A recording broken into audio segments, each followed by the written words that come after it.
Because the school system will never teach you about money. The school system was designed to teach you to be an employee or a doctor or a lawyer, a specialist, but never about money. So my father was the head of education, PhD, all that stuff. I go home and ask him, I said, why don't we learn about money in school? And he looked at me and says, because the government doesn't let us teach that subject. The government tells us what we can teach and what we can't teach. And I thought that was strange. And I said, but aren't we going to school to learn about money? He says, no, your job is to get a job. Poverty is passed on. It's taught in your families.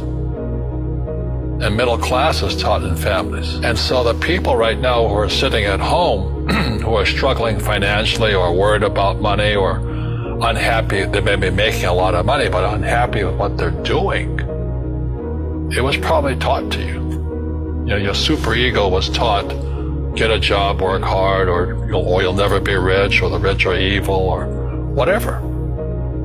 If you're poor, you'll always be poor. Money will disappear that fast. Just like most pro athletes, you know, they make millions of dollars, and what, 65% are bankrupt 5 years later? It's because they come from poor families. Now you tell them that, they get very angry at you. It's the rich fault. You know, you guys ripped me off, and government ripped me off.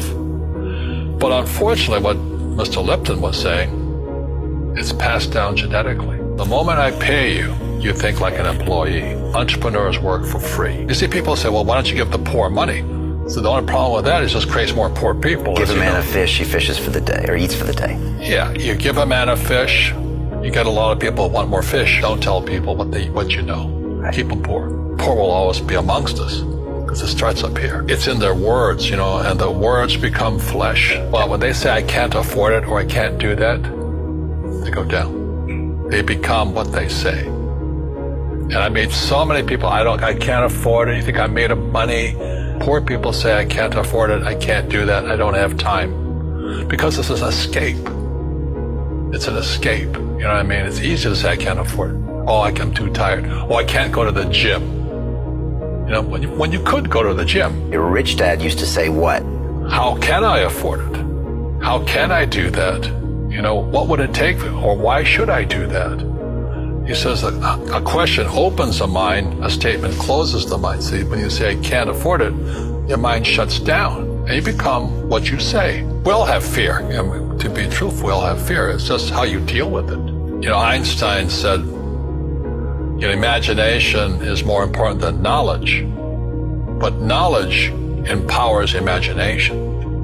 And what most people lack is real business knowledge, like accounting, you know, like debt, like taxes. You got to know that stuff, but they don't teach it in school to anybody.